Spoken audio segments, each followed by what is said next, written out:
Berikutnya saudara, hampir 7 tahun keluhan warga desa Ngepringan dan Melale di Sragen, Jawa Tengah terkait dengan jalan rusak tak pernah ada tanggapan. Tetapi setelah sang kades viral mandi lumpur, jalan yang rusak bertahun-tahun itu akhirnya diperbaiki.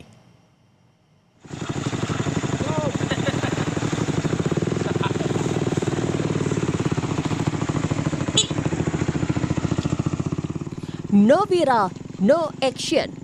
Aksi mandi lumpur yang dilakukan Kepala Desa Ngepringan sebagai bentuk protes karena jalan penghubung yang rusak akhirnya berbuah manis. Setelah jadi sorotan, pemerintah Kabupaten Sragen akhirnya merespon perbaikan jalan rusak.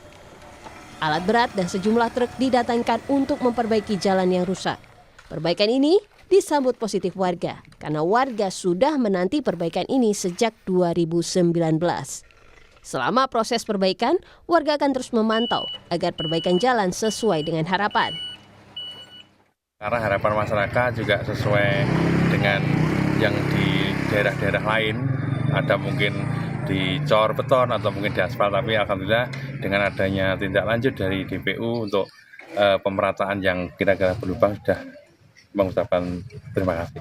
Sudah diperbaiki, sudah ditanggapi, sudah direspon, bahkan sekarang sudah ada pemeliharaan. Harapannya ya harus diprioritas, jangan cuma pemeliharaan saja. Harapan kita harus memang selayaknya jalan kabupaten. Jalan kabupaten harus pakai cor ukuran standar kabupaten. Perbaikan jalan sepanjang 7,5 km ini masih tahap awal. Pada tahap awal ini dilakukan pengurukan pasir dan batu serta perataan jalan.